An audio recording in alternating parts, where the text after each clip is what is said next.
I got goosebumps like all over my body and the adrenaline is still in. Oh my god, this is such a good book. Like I just can't. I just can't.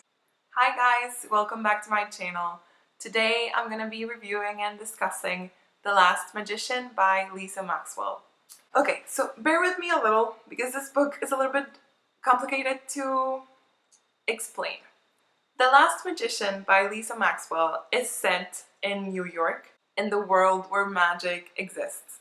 And there are these people called mages who are able to wield magic as they will, but only in the abilities that they are born with. In modern times, magic has been reduced with every generation of new mages that are born into the world, and it is said to believe that this is due to the existence of something called the brick. It's like an invisible force field that doesn't allow magicians to come out of New York, because once they cross it, their powers are stripped from them, and when they cannot access that vital part of themselves, then they practically die. But the brick exists there because there's this organization called the Order, which wants to eradicate mags from the world and is actually like an organization of very powerful and rich people who want to control the magic themselves. But at the same time, they're saying like, oh yeah, like people are not supposed to be magical and they're not supposed to have magic. They're being hypocrites because of course they're trying to control the magic that they want to take away from them. They just paint mags like in this very bad light, you know, like they just say a lot of bad things about them and a lot of people believe that. So the Order has like all the power and all the support of the people behind it. The main story behind the book is that there's this girl, Esta. She is able to manipulate time and stop it. There are these artifacts that the Order has. One of them allows her to actually like move through time vertically. That means that not only can she stop time, but she can travel to another time period. The story follows her as she tries to undermine and undercut like everything that the Order did in the past. As she tries to do this, she comes to the knowledge that there's this book, the Ars Arcana, which is a very powerful book from like very, very old that is said to have like all the knowledge of what the mages can do and what magic in general can do to the world. This powerful book is in the hands of the Order. Esta lives in the modern time, like in our time right now, and she knows that this book was stolen in 1902, and after that there's no knowledge about what happened to the book. She has to go back in time to stop this other character who's called like the Magician on his quest to steal the book from the Order and then disappearing with it. So what she has to do is go back in time and be there and join the plan to actually like rob that book and be the one who betrays everyone else and takes it back into the present, so that this way like she can hope to save all of the mages by liberating them. So this is more or less what the book is about. The narration of the book is done in third person. What I found very, very interesting and I really liked about this book is that it doesn't just follow like the two main characters, which are in this case like the Magician, also called Heart, and the Esta, but it also follows, like you also get glimpses about what the other characters in this plot are actually thinking and feeling and like doing along the whole story. I really liked that about this book because I felt like it gave me such a wider impression of what was going on and where everyone stood, you know, which was always changing. Like you never knew who to trust. It's gonna keep you on your toes. Like if you really decide to read this book, I don't feel like you're gonna regret it. Like it's just so amazing. You never know what's gonna happen. I was feeling like you know when you're feeling dread and then you feel like all of your blood like leaves your face and you're just left like super pallid and like you feel faint a little bit. This happened to me all the time during this book, more so into the end. Like, it's just so nerve-wracking, and it's so good. It's so good. Now for the discussion. If you haven't read the book, please go and read it. Don't listen to this. This is filled with spoilers. And you don't want to do that to yourself. Like, I wouldn't. Oh, this is gonna be good. This is gonna be really good. I really feel like the proverbial rug was just like taken out from under me. And I'm just like in the air trying to grasp into anything and trying to figure out what to do now. Wow. First off, I was very conflicted during the story. Like, I never knew if I loved Hart. Like, at the beginning, I had a lot of mixed feelings about this relationship, but I really loved it at the end. Okay, so I read some reviews before reading this book, and the only things that I actually read about it, like, I didn't even read what the plot was about. I just read slow burn romance, time travel, and magic. I'm sold. Give me this book, please. It's very slow burn romance, and it gave me everything that I needed to survive. I really like this story, and I really like the relationship that Hart and Esta had.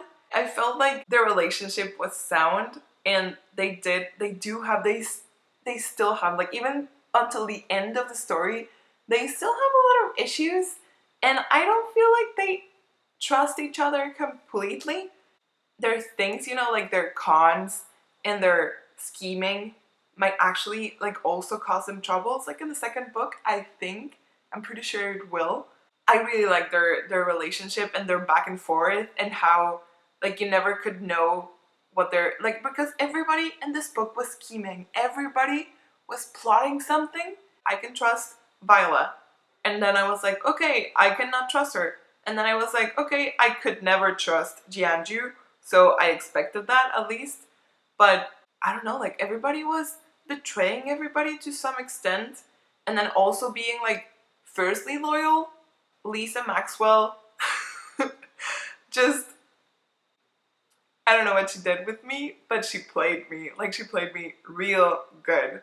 I found it very interesting that like at the end of the book, like as we learned that the order was actually founded by Maigs themselves, but I can totally see it. Like, of course, they were worried about like the depletion of magic in the generations to come, but I don't know how they came up with the brick.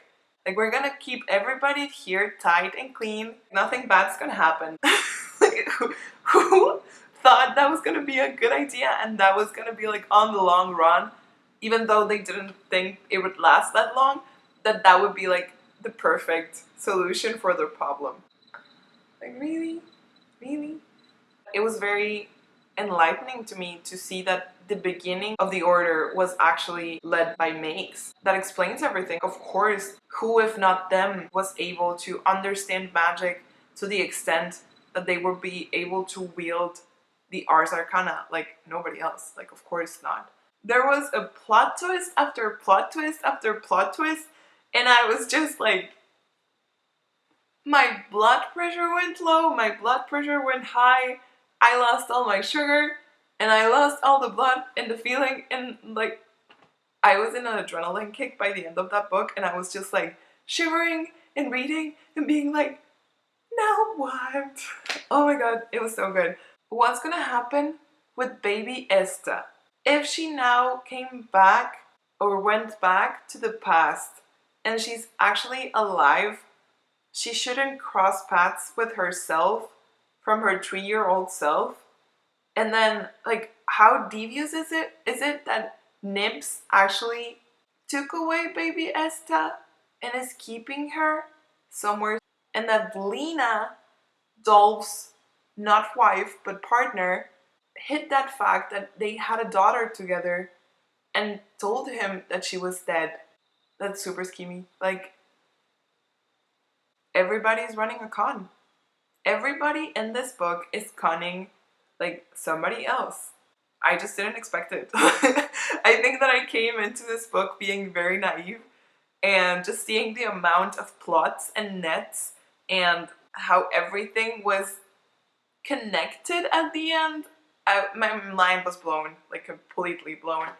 What I really liked about this book is that Esta, since she was raised in the modern world, she had like already all of these notions about equality of the sexes and like all of these prejudices from before, all about the LGBT community and about like a woman's place. A lot of things, and like nudity and sexuality and like so many issues, like she didn't have them, and she had to have like this kind of cultural shock while being in the past.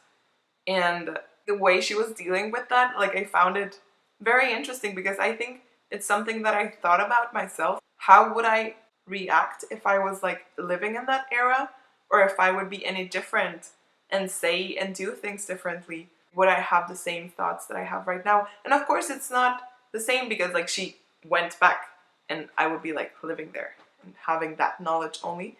But I think it was very nice like how even despite the fact that she wanted to like not be very, she didn't want to be like that obvious about her thoughts about a lot of issues like sexuality and like women's rights. She sort of like couldn't control herself and just laid it out there. Like for example with Viola and Tilly, oh my god, I found it so endearing. I really liked that from the beginning she was super understanding, and she didn't want to go and be like everybody else in that era, and she was just like, you know what, like love is love, and you should be able to tell Tilly like how you feel.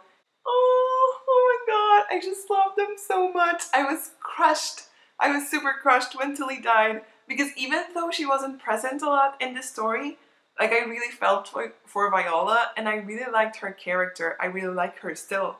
Taking Tilly away from Viola was like a, whew, that was huge. That was a very big thing for her as a character. I think it crushed her, and I don't know how she's gonna like continue because she seemed well and okay like during the book, but she has already lost Tilly and she has already lost Dolph. I don't know how she's gonna go on with that, but I really do hope that she can, or that she can learn to go on and continue her life while mourning and remembering the people she lost.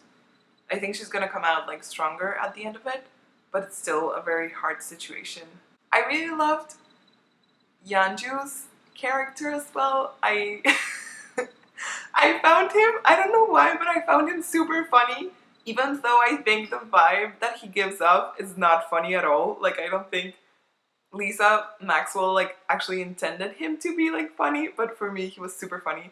And I really love the scene after the first heist and they take away like all of those jewels and like precious artifacts from the order, and that Esta makes him dress up like as a woman, like as a dancer, to get him out of the Met. I loved when he went back and talked with Esta and he told her, you made me dress up as a woman. And she was like, well, yeah, that's the only way you were able to survive. But he was still like angry about it. And then she was like, well, like what would be wrong with it? Like there would only be something wrong with it if you actually thought that women were beneath men. And then he was like, well, aren't they? And she said, well, a woman saved your ass. Okay, she said life, but basically ass. And then that made him think. That confrontation was super powerful, and it showed Esta's backbone as well, like a lot from the beginning of the book, even though we knew all along that she had it there. But I really liked that scene because I was like, you shouldn't bow down to him. I think that was one of my favorite scenes from the book. I felt so betrayed like at the end by Professor Lachlan.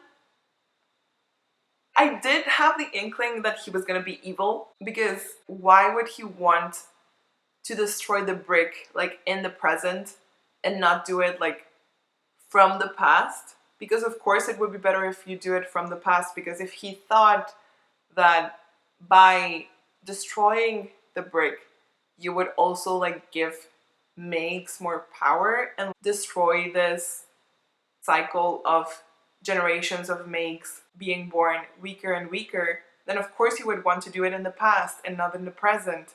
So like that for me was from the beginning a little bit suspicious. And then I was right.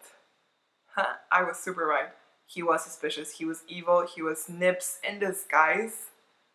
I really didn't see that coming. Like I've never would have thought that Nips was gonna be like, that's what I could not even speak. You see, I can't.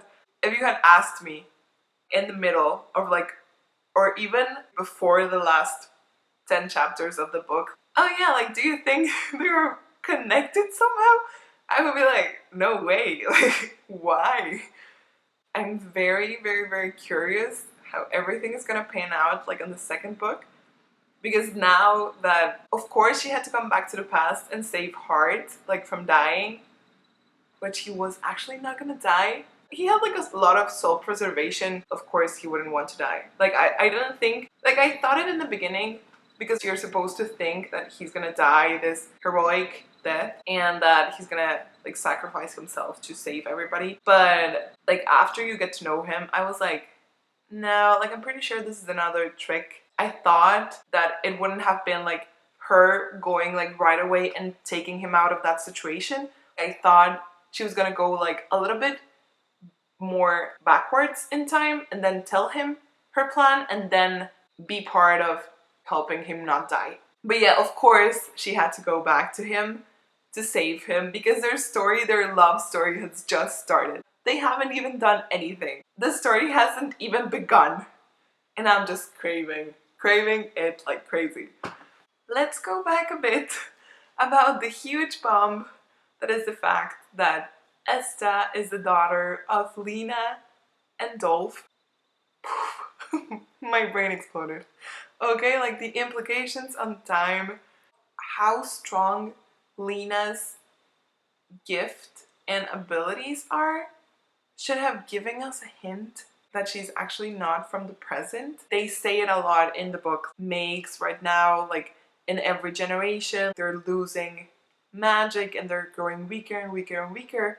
And then we have this girl from the present that has this super cool ability to stop time, and she can actually do it for like a very long period. And she can also sustain like jumping through time. Even when Hart sees her like the first time, she's like, like I really feel strong abilities from her and like something weird and enticing and strange. And of course, because he's besotted with her. I think that should have been a hint for us, and maybe it was. I'm pretty sure it was. I don't think Lisa Maxwell gives hints freely or like makes things that she's actually not like planning on.